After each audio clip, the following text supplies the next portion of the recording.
asalaamaaleykum waa commune Thiès Ouest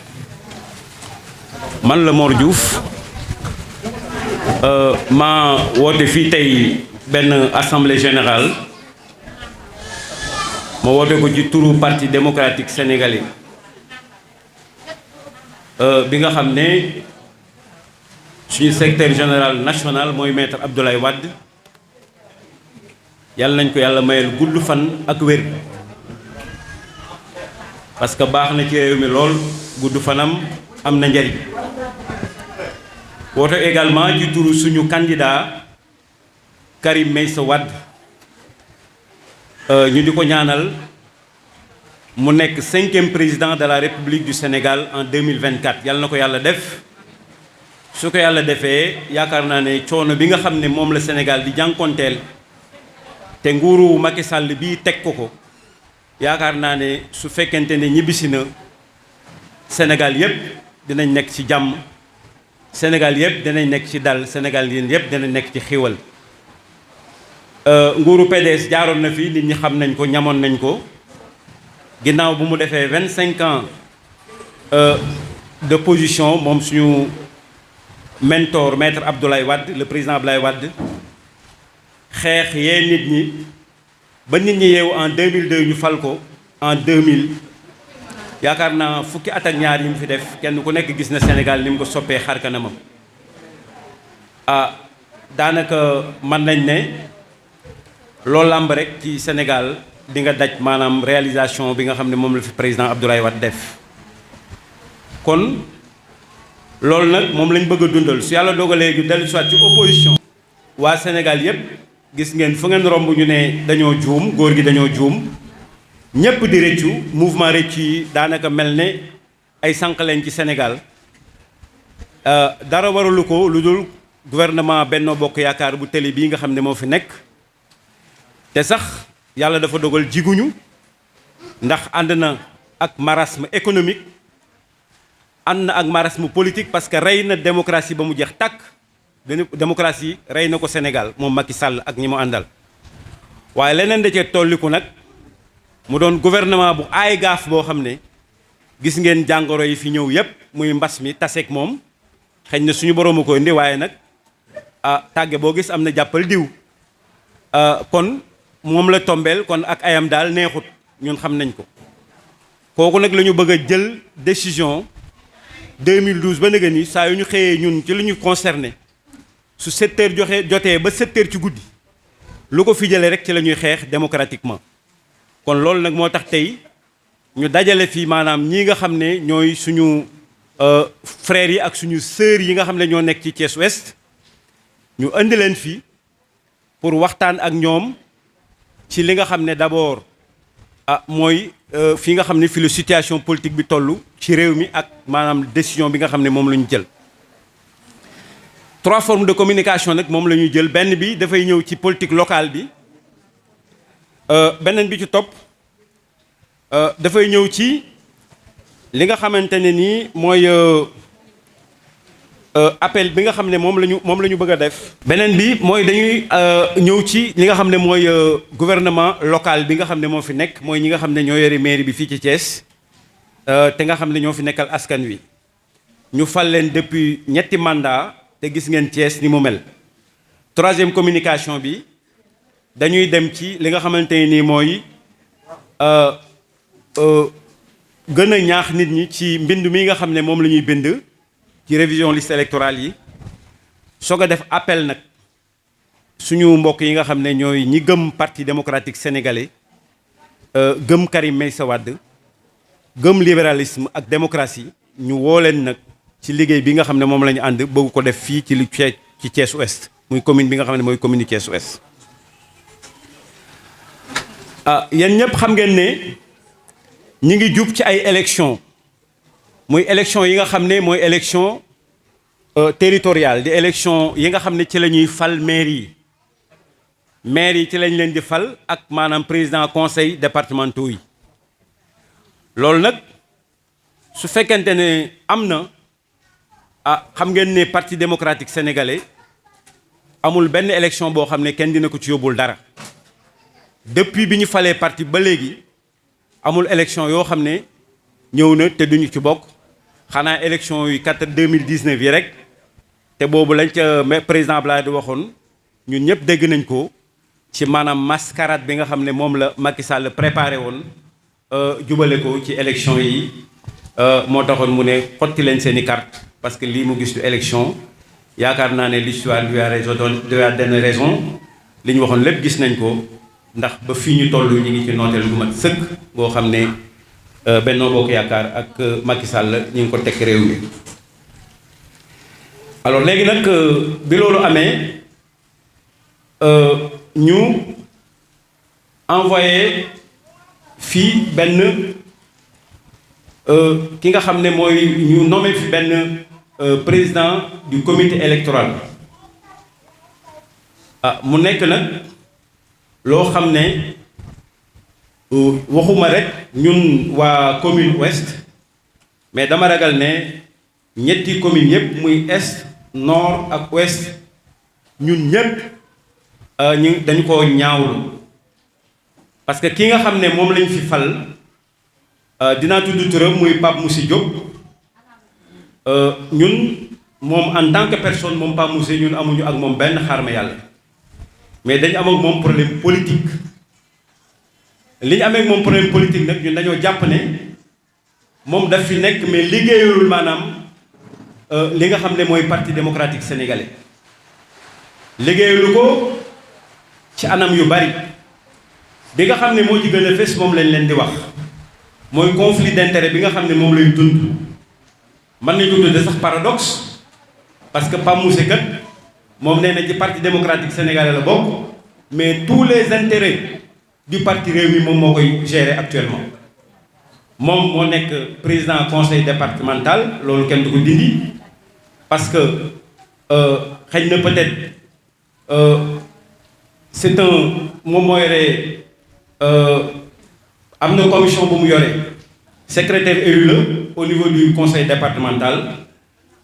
mais jigéen na jigéen goo xamante ne nii waa Rewmi daanaka ay activité am dafa confondre ak activité Rewmi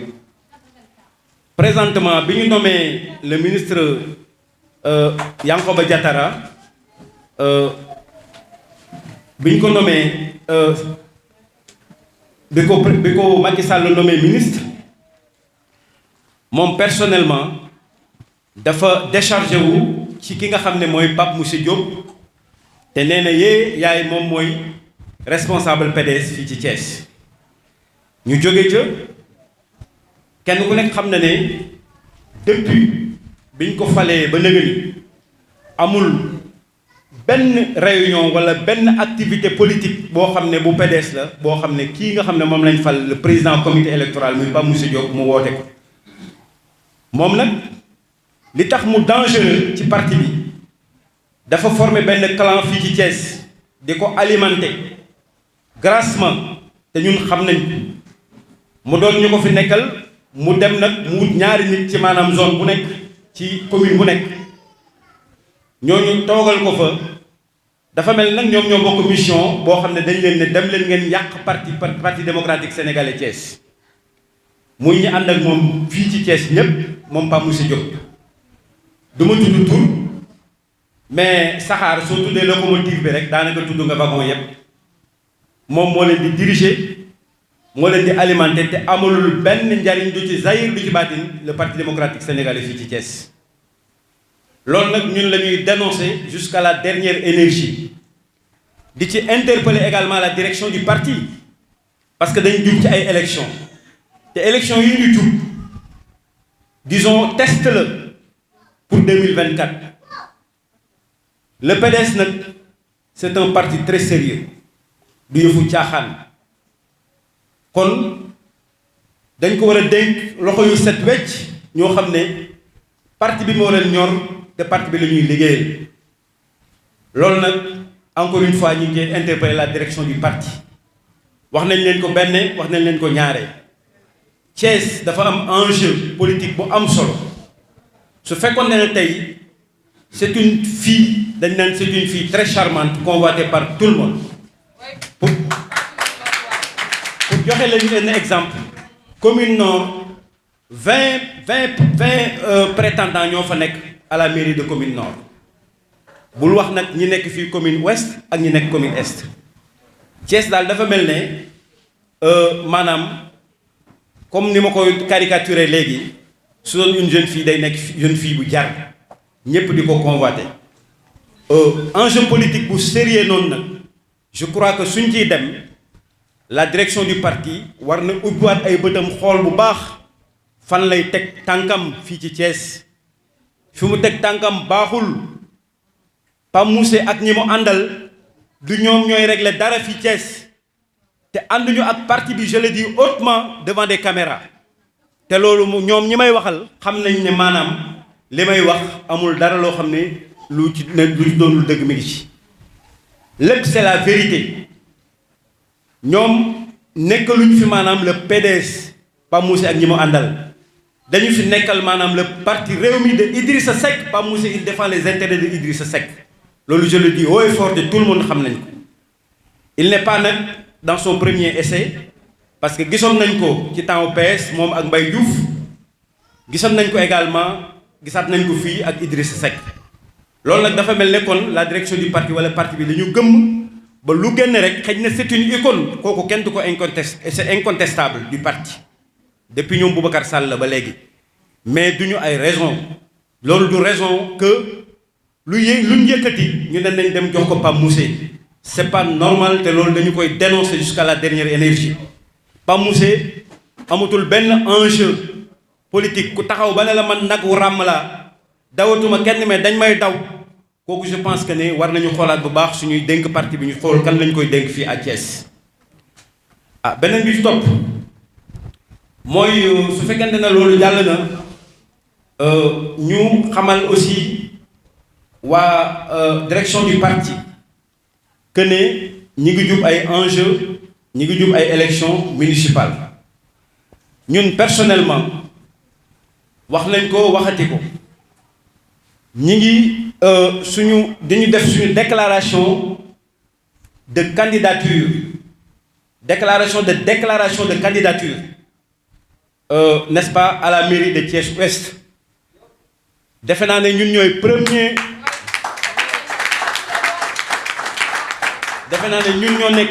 premier responsable politique fii ci commune Thiès bu def déclaration politique man ngeen dem ci archives yi wala ci VAR yi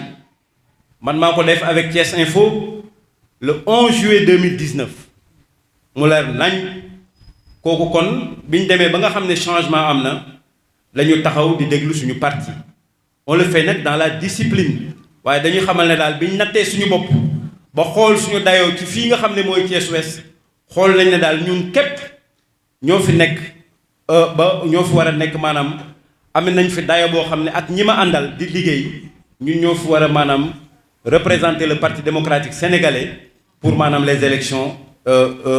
yi nga xam ne ñooy ñëw pour les élections du 23 janvier 2022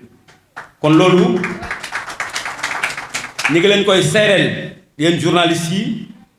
à partir d'aujourd'hui nous avons fait notre déclaration de candidature à la mairie de Thiès Ouest loolu nag su ngeen gisee ñu wax ko dama ko jottale rek mais ñi nga xam ne ñoo ànd ak man ñëpp fii ci Thiès Ouest wax nañ ma aussi ma wax ko la direction du parti ñi ngi liggéey nag bu baax a baax xam ngeen ne ñi ngi jëm ci ay vente des cartes muy njaayam carte mi lancé nañ ko depuis le 16 octobre 2020 à la permanence de Dakar permanence PDS Lamine Badji bañ ko lancé ba pare ki nga xam ne moo fa nekk muy le président de la commission nationale président des structures muy le frère Saliou Dieng moom ci boppam liggéey na ci liggéey bu rafet gis nañu ko woo na section yi ci Sénégal yépp toutes les sections communales bi mu ci jógee il a fait toutes les 46 fédérations mooy département yi au niveau national alors bi mu paree ci loolu également woote na ay séminaire de restitution bi mu wootee kenn ku nekk mu laaj la sa xalaat bi ñu paree ci toujours ci dynamique bi nga xam ne moom la jël sur la vente des cartes et la restructuration des instances du parti mu jóge ca nag léegi daldi dem ñu nommé ay commissaires politiques nommé également des superviseurs au niveau national. Le lancement se fera le lundi prochain jot nañ disons circulaire bi comme ça pour continuer liggéey bi ci njaayum carte bi loolu aussi ñu ngi ciy ñaax nit ñi di ci encourager la commission nationale n'est-ce pas du Parti démocratique sénégalais ñoom ñëpp ñu ngi leen ciy féliciter di ci jiital encore une fois le président Saliou Dieng ñu ngi ko ciy jiital également di ko encourager ci liggéey bu rafet bi nga xam ne moom lay liggéey léegi nag ñuy wax ñi nga xamante ne ni ñooy les militants et les militantes ñu séntu bu baax commission yooyu parce que ci la ñuy liggéey nañ ci liggéey bu rafet boo xam ne defe naa c'est une première au niveau national et même de la sous-région des cartes de membres numérisées informatisées moom ngeen di jot muy carte yu rafet yoo xam ne su ñëwee képp koo xamante ni bëgg nga dugg ci Parti démocratique sénégalais mën nga ko jënd 200 francs képp lañ koy jaayee le président Abdoulaye Wade de par sa générosité légendaire 300 francs yi moom moo ko jël en charge parce que téeméer la waroon jar mu subventionné kon carte yi mi ngi ak alors kon ngeen préparé ko bu baax su ko defee ñii fi tase ñëpp assemblée générale bi ce sont des responsables yu mag kenn ku nekk am na sa ginnaaw su fekkente ne nii alors dajale nañ li nga xam ne mooy seen ay militants su carte yi ñëwee nous avons parié de le vendre n'est-ce pas proprement dañ ko liggéey bu sell boo xam ne je pense que parti bi dina ci am dina ci kontaan su ko defee ñu monter secteurs yi suñu monter secteurs yi nag daal di former le bureau n'est-ce pas de la section communale de Thiès Ouest donc loolu aussi moom la ñu ci wax beneen bi stop mooy nous avons également créé un bureau de la section communale de Thiès Ouest bureau boobu nag dañu ko def xam nañ ne ñi ngi jëm ci ay renouvellement xam nañ ñi ngi jëm ci ay jaay carte mais dañ ko def simplement utiliser ko comme instrument de travail bureau boobu moom la ñu utiliser c'est un bureau qui a été quand même fait dinañ ko lire ci kanam tuuti par acclamation ñu adapté ko su ko defee bureau boobu moom la ñu continuer di doxal fii ci commune ouest et nous allons aussitôt rendre compte par PV n'est-ce pas à la direction du parti comme ça pour ñu entériner ko wala au moins ñu am ko kon information rek xam ne ñii ñoo fi nekk ci la commune de Thiès Ouest di liggéey le Parti démocratique sénégalais bon beneen bi nga xam ne foofu la ñuy jeexale mooy dañuy def appel xeex bi nga xam ne moom la ñuy xeex muy xeexu PDS dañ ciy woo képp koo xamante ne nii PDS ñor na la muy fii ci commune yu Thiès ñetti communes yi mais aussi ci 12 collectivités locales yi nga xam ne ensemble bi moom mooy former n'est-ce pas la fédération départementale de Thiès teewul nag ñun ñi ngi bëgg ba léegi la fédération urbaine parce que c'était notre cheval de bataille ñi ngi koy xeex toujours di ko bëgg suñu ko amee moo ñu gënal mais dans un premier temps comme déjà ñun ci parti la ñu ne te nous sommes des militants disciplinés dañuy continuer toujours avec le jargon de n'est-ce pas de la fédération départementale donc ñu ngi ciy woo ñépp ci xeex bi parce que le PDS parti la boo xam ne du parti caaxaan wax naa ko benn yoon wax naa ko bu dul benn du ñaare parti am na ñuy wax sax ne parti baatin la parti bu am solo la kon nit ñi dañu ko war a fonk waruñu ko caaxaane fi ci Thiès waru nekk ci ay loxo yoo xam ne dañ ko bëgg a foye loolu nag dañ ciy def appel à tous les militants classiques la majorité silencieuse bi nga xam ne moo nekk fii à Thiès ñu ngi leen di woo ñoom ñépp ñu rallier cette lutte ñu rallier fii disons la zone ouest parce que fii la xeex bi nekk ñun ñu commencé ko ànd ak ñoom xeex ko ba li nga xam ne mooy maanaam le parti démocratique sénégalais du naax saay fii ñi fi nekk ñu jiital leen dañu bëgg a jaay parti bi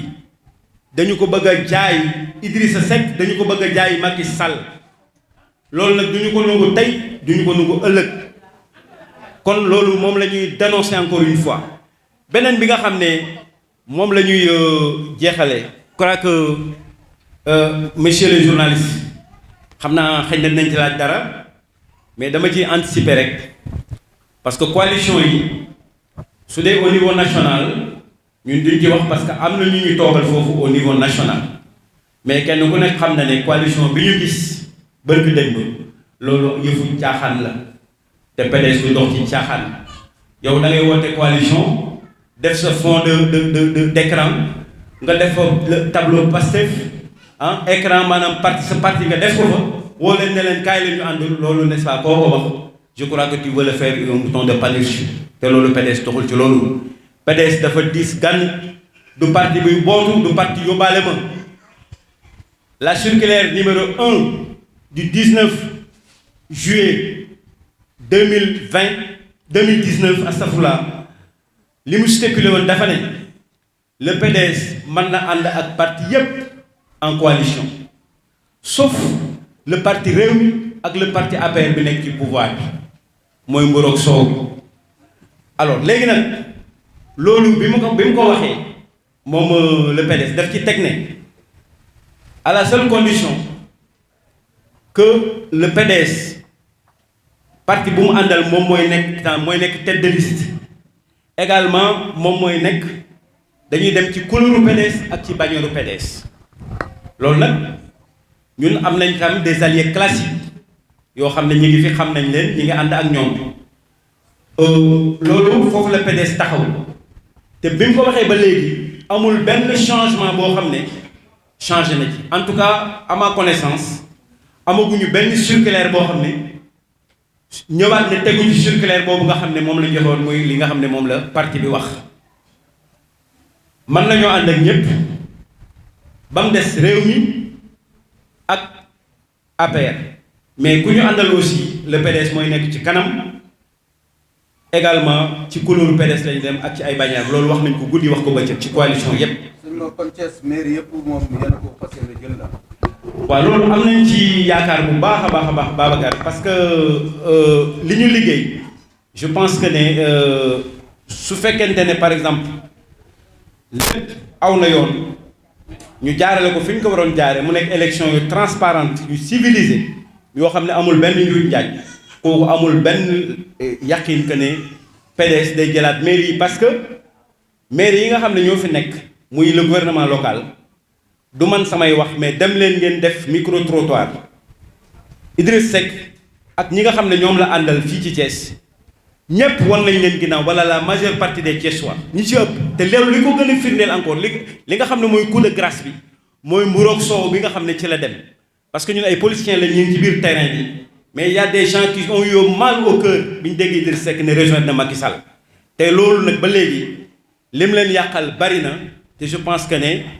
loolu mënatuñ ko réparer foofu nag la ñuy def appel à tous ceux qui ont quitté le Rewmi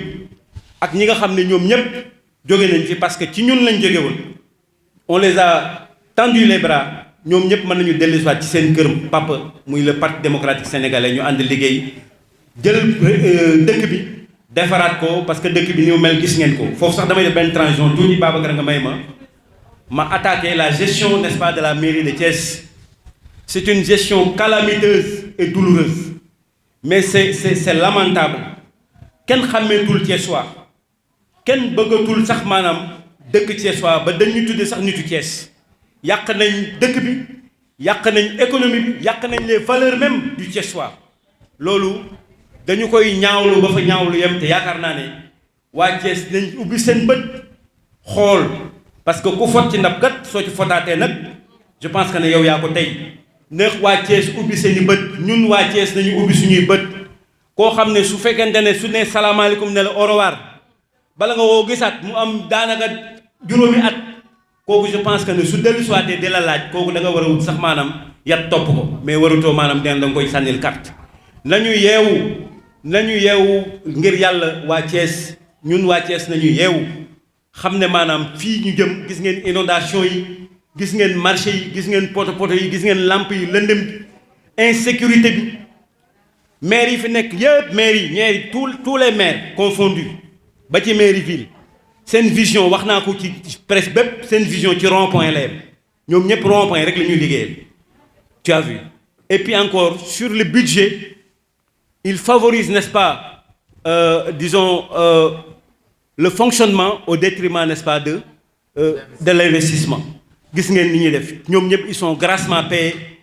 ils vivent dans de l'opulence te kenn ku nekk fa nga jógoon ba nga nekkagul maire xam nañ la loolu nag dañu koy ñaawlu bañ fa ñaawlu yem maire yi duñ la ko jox pour ngay ñëw di lekk xaalis wala pour ngay changer standing de vie na nga meloon da ngay dund ci sa salaire mais doo changer dégg nga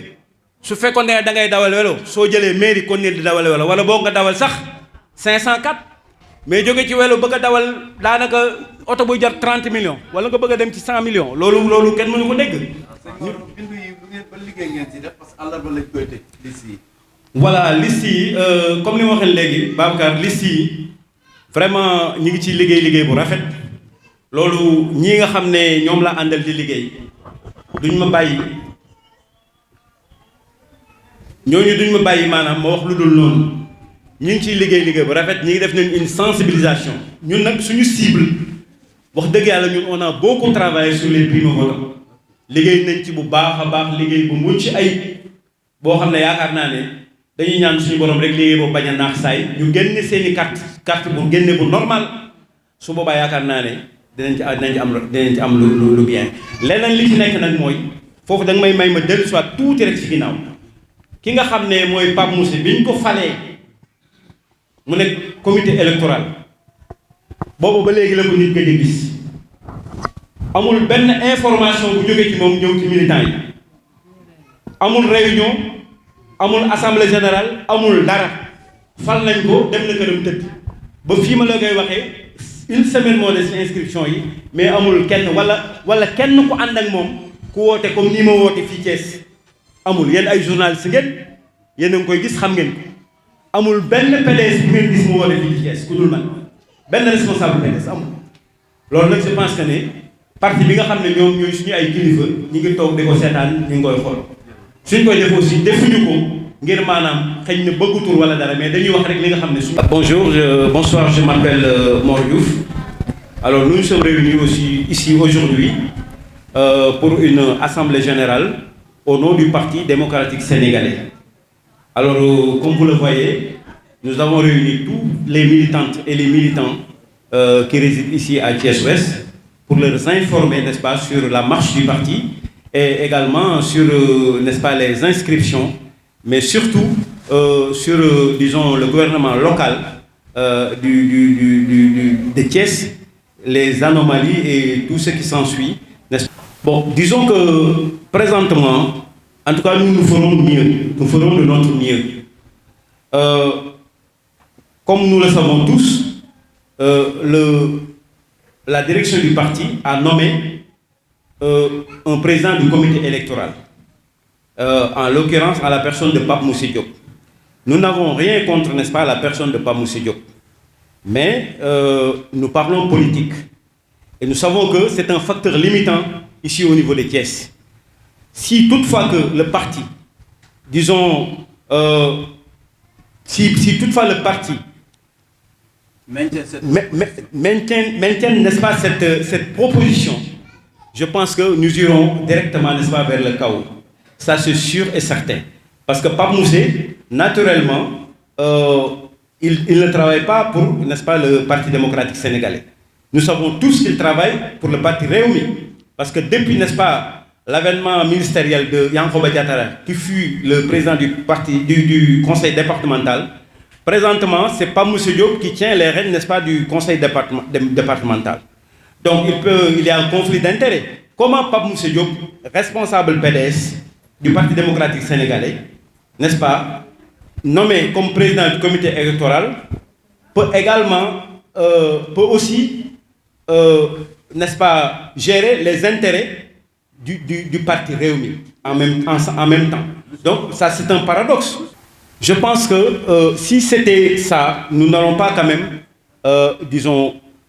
aucune reproche pour lui. Mais malheureusement, c'est tout à fait le contraire. Pape Moussé, même s'il est là-bas comme, disons, secrétaire élu, présentement, il ne roule sur aucune, n'est-ce pas, sur aucun intérêt, n'est-ce pas, du Parti démocratique sénégalais. Parce que depuis sa nomination, depuis qu'il est quand même nommé, n'est-ce pas, depuis qu'il est élu au niveau du conseil départemental, Pape Moussé n'a jamais convoqué ni assemblée générale, ni réunion quelconque, n'est-ce pas, au profit du Parti démocratique sénégalais. Donc c'est ce que nous dénonçons jusqu'à la dernière énergie. Pape Moussé, il n'est pas là pour l'intérêt, n'est-ce pas, du Parti démocratique sénégalais, mais encore une fois, il est là pour l'intérêt des Rewmi. Oui, Mor Diouf sera candidat à la candidature, n'est-ce pas, de la commune Ouest. Sur la bannière du PDS, bien sûr. Sur la bannière du PDS, bien sûr. Et nous attendons quand même la décision du parti, parce que nous sommes un militant discipliné. Mais de toute façon, d'après tout ce que nous avons travaillé, tout le travail que nous avons abattu ici à Thiès et à Thiès-Ouest, nous jugeons quand même, disons, être à la mesure, n'est-ce pas, de porter les rênes du Parti démocratique sénégalais ici au niveau de Thiès-Ouest. Justement, là aussi, vous me permettrez quand même de fustiger et de condamner jusqu'à la dernière énergie ces derniers jours, les responsables du PDS, en l'occurrence Pape Moussé Diop et ses partenaires, qui ont eu l'audace d'aller signer, n'est-ce pas, une coalition au nom du Parti démocratique sénégalais. Ce qui va directement à l'encontre, n'est-ce pas, des vœux du parti. Parce que c'est une indiscipline caractérisée, parce que le parti n'a jamais commis quiconque, n'est-ce pas, pour signer à sa place une quelconque coalition. Même à la base. Même au niveau de la base. Donc il n'y a aucune circulaire officielle, n'est-ce pas, qui stipule qu'on devait quand même faire une signature, n'est-ce pas, de coalition au niveau de la base. Donc nous tous, en tant que militants disciplinés, nous devons quand même nous feindre, n'est-ce pas, au niveau de la direction, être à l'écoute, n'est-ce pas, pour pouvoir décider une coalition, une signature d'une coalition quelconque. Donc vous n'êtes pas sans savoir que le Parti démocratique sénégalais est ouvert à, n'est-ce pas, toute forme de coalition. Et personne ne va lui apprendre ce que c'est que des élections. Le parti, n'est-ce pas, le PDS est aguerri, n'est-ce pas, à toute forme d'élection. Donc, je crois que nous sommes très ouverts, n'est-ce pas, pour les formes de coalition. Mais aussi, le Parti démocratique sénégalais, comme tout le monde le sait, c'est un parti qui a fait un bon maillage au niveau national. Donc, qui ne craint pas d'aller seul dans les élections, avec bien sûr nos alliés classiques. Bon, je peux les nommer, Boko Gis, Agi, etc. Donc, je crois que le parti, n'est-ce pas, s'est très bien distingué dans les élections. Mais, à la veille, n'est-ce pas, de 2020, c'était à la première, n'est-ce pas, c'était en 2019, sur le premier report, n'est-ce pas, des élections. Le Parti démocratique sénégalais avait, disons, fait une circulaire qui stipulait que le PDS peut aller en alliance avec toutes sortes de partis au Sénégal, au niveau national, et les mouvements, sauf le parti de Rewmi et le parti APR. Mais à la seule condition que le PDS dirige la liste, aussi que la coalition, n'est-ce pas, va à la bannière, n'est-ce pas, et des couleurs du PDS. Ça, c'est une circulaire qui date, n'est-ce pas, du 11 juillet 2019. Bon, ça, je ne cesse de le dire. La gestion locale, elle est totalement calamiteuse. Je pense que ce sont les Thiessois qui doivent quand même ouvrir leurs yeux. Un responsable ou bien un maire qui vous dit bonjour et aussitôt il vous dit au revoir. Je pense que si vous avez quand même encore une fois, la latitude, n'est-ce pas, ou bien la chance ou l'occasion d'élire, je crois qu'on doit quand même un peu se remettre à la tête. Le gouvernement local ne fait pas l'affaire. Idrissa Seck ne fait pas l'affaire des Thiessois. Thiès Nyoruko. Donc je pense que